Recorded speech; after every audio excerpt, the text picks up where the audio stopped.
സമയമില്ല എന്ന് പറഞ്ഞ് സ്കിപ്പാക്കിയെങ്കിൽ വൻ നഷ്ടമായിരുന്നിട്ട് ഈ സ്ഥലം അത്രയ്ക്ക് അടിപൊളിയാണ് ഈ ഒരു സ്ഥലം. It's me റിഷ്. നമ്മുടെ പുതിയൊരു വീഡിയോയിലേക്ക് എല്ലാവർക്കും സ്വാഗതം. ഇന്നത്തോടെ തവാങ് ട്രിപ്പ് കംപ്ലീറ്റ് ചെയ്ത് തിരിച്ച് ദിരാങ്ങിൽ എത്തണം എന്നുള്ള പ്ലാനിലാണ് രാവിലെ റൂമിൽ നിന്ന് ഇറങ്ങിയത്. ഈ രണ്ട് സ്ഥലങ്ങളും സ്കിപ്പാക്കിയാലോ നമ്മൾ പല തവണ ചിന്തിച്ചിട്ടുണ്ട്. പിന്നെ ഏതായാലും വന്നതല്ലേ, എന്തായാലും കണ്ടിട്ട് പോകാന്നുള്ള ചിന്തയിലാണ് നമ്മൾ ഇങ്ങോട്ട് ഇറങ്ങിയത്. ഫസ്റ്റ് വണ്ണ് നമുക്ക് വരുന്നത് ചക്സം ബ്രിഡ്ജാണ്. ഇങ്ങനെ പേടിക്കാതെ ഒന്നുമില്ല, ഒന്നും ചെയ്യൂല. അപ്പോൾ ഇതാണ് ചക്സം ബ്രിഡ്ജ്.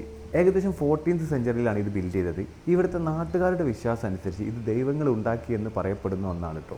ഇത് കണ്ടിട്ട് 700 വർഷമൊന്നും പഴക്കല്ലല്ലോ എന്ന് ചോദിച്ചിട്ട് കാര്യമില്ല. ഇതല്ല മെയിൻ ബ്രിഡ്ജ് വരുന്നത്. ഇതിൻ്റെ അടിയിലാണ് ബ്രിഡ്ജ് ഉള്ളത്. ഇത് അതിൻ്റെ മുകളിൽ കൂടി നടക്കാനിട്ടൊരു പാത മാത്രമാണ് കേട്ടോ മുകളിലുള്ളത്. നല്ല കട്ടിയുള്ള ഇരുമ്പിൻ്റെ ചെയിനുണ്ട് അടിഭാഗത്ത്. അത് വെച്ചിട്ടാണ് ഉണ്ടാക്കിയിട്ടുള്ളത്. 700 വർഷം മുമ്പൊക്കെ ഇങ്ങനൊരു പാലം എന്നൊക്കെ പറയുന്നത് അത്ഭുതം തന്നെയല്ലേ. പിന്നെ ഇന്ത്യ ചൈന വാറുണ്ടായ സമയത്ത് ഇതിൻ്റെ മുകളിൽ ഒരു ആർട്ടിലറി ഷെല്ല് വന്ന് പതിച്ചിട്ടുണ്ടെന്നൊക്കെയാണ് അവിടെ ഒരു ബോർഡുമേൽ എഴുതി വെച്ചത്. അപ്പോൾ ചക്സം ബ്രിഡ്ജിനെ കുറിച്ച് എനിക്ക് ഇത്രയൊക്കെ പറയാനറിയുള്ളൂ. അപ്പോൾ നമ്മൾ അടുത്തത് സ്കിപ്പാക്കാൻ പ്ലാൻ ചെയ്ത ഒരു സ്ഥലം കൂടി ഉണ്ടായിരുന്നു പറഞ്ഞില്ലേ, ആ സ്ഥലം മിസ്സാക്കിയിരുന്നല്ലോ, വൻ നഷ്ടമായിരുന്നു കേട്ടോ. ആ സ്ഥലമാണ് ജാങ് വാട്ടർഫാൾ.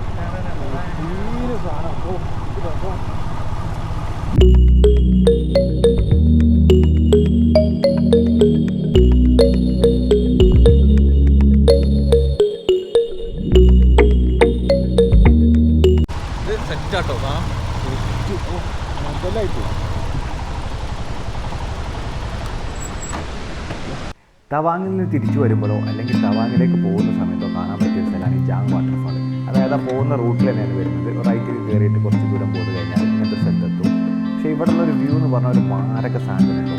ഏകദേശം 100 അടി ഹൈറ്റിൽ നിന്നാണ് ആ വെള്ളം നിലത്തേക്ക് വരുന്നത്. അതുകൊണ്ട് തന്നെ എയറിൽ ഫുള്ള് വാട്ടർ കണ്ടൻ്റാണ്. അതായത് ചീറ്റിൽ തെറിക്കലും മഴ പെയ്ത് ചീറ്റിലടിക്കുന്ന പോലെ ഏകദേശം ഒരു 200 മീറ്റർ ബാക്കിലേക്ക് വരെ അത്രയും ചീറ്റിലടിക്കുന്നുണ്ട്. ആ കാറ്റിൽ എയറിൽ ഫുള്ള് വെള്ളമാണ്. എത്ര ടൈമില്ലെങ്കിലും എത്ര തിരക്കാണെങ്കിലും ഈ ഒരു സ്ഥലം ഒരിക്കലും മിസ് ചെയ്ത അത്രത്തോളം അടിപൊളിയാണ്. സത്യം പറഞ്ഞാൽ ഇവിടെ കുറേ നേരം വെറുതെ ഇരുന്ന് എന്തിനാ ഇരുന്നതെന്ന് ഞങ്ങൾക്ക് പോലും അറിയില്ല. വെറുതെ നോക്കിയിരിക്കാൻ അത്രത്തോളം ഭംഗിയാണ് ഈ ഒരു സ്ഥലത്തിന്. വെറും 40 രൂപയാണ് എൻട്രി ഫീ ഉള്ളത്. അത് 200% വെർത്താണ്. നമ്മൾ മലയാളികളിൽ കൂടുതൽ പേരും ദുൽഖർ സൽമാൻ്റെ നീലാകാശം പച്ചക്കടൽ ചുവന്ന ഭൂമി എന്ന പടത്തിലൂടെ ആയിരിക്കും തവാങ്ങിനെ കുറിച്ച് കേൾക്കുന്നത്. പക്ഷേ അതിനൊക്കെ മുമ്പ്, ഒരുപാട് മുമ്പ് ഷാറുഖ് ഖാൻ്റെ ഹൊയ്ല മൂവിയിലെ ഒരുപാട് സീൻസ് ഇവിടെ നിന്നൊക്കെ ഷൂട്ട് ചെയ്തിട്ടുണ്ട്. എന്തിന് ഷങ്സ്റ്റർ ലേക്ക് എന്ന ലേക്കിൻ്റെ പേര് വരെ മാറ്റിയിട്ട് മാധുരി ലേക്ക് എന്നാക്കിയിട്ടുണ്ട്.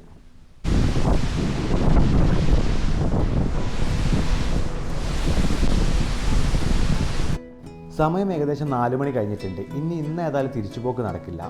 രാത്രി സെലാപാസ് ക്രോസ് ചെയ്യുക എന്നുള്ളത് അത്രത്തോളം സിമ്പിളായിട്ട് തോന്നുന്നില്ല. സോ നമ്മൾ ഇവിടെ തന്നെ അടുത്തൊരു സ്റ്റേ ഒപ്പിച്ച് ഇവിടെ തന്നെ കൂടാന്നുള്ള പ്ലാനിലാണ്. ഏതെങ്കിലും റൂം ബുക്ക് ചെയ്ത് കയറി കൂടുക എന്നുള്ളതാണ്. അപ്പോൾ തൽക്കാലം നമുക്ക് ഇവിടുന്ന് ഫുഡ് ഉണ്ടാക്കി കഴിക്കാനുള്ള പരിപാടിയിലാണ്. കയ്യിൽ കുറച്ച് മാഗിയും ചെറിയ രീതിയിലുള്ളൊരു കുക്കിംഗ് സെറ്റപ്പും ഉണ്ട് കേട്ടോ. ജാങ് വാട്ടർഫാളിൻ്റെ തൊട്ടടുത്ത് തന്നെ റിസോർട്ട് വരുന്നുണ്ട്. നമ്മൾ ഓൺലൈൻ തപ്പിയിട്ട് അവിടുത്തെ നമ്പർ എടുത്ത് കോൾ ചെയ്തപ്പോൾ അവർ 2000 രൂപയാണ് നോർമൽ റൂമിൻ്റെ റേറ്റ് പറഞ്ഞത്. നമ്മളെ സംബന്ധിച്ചിടത്തോളം അത് ഓക്കെയാണ്. അപ്പോൾ തൽക്കാലം നമ്മൾ ഇന്ന് ഇവിടെ സ്റ്റേ അടിക്കുകയാണ്. അപ്പോൾ ഓക്കെ ബൈ. അടുത്തൊരു വീഡിയോയുമായിട്ട് വീണ്ടും കാണാം.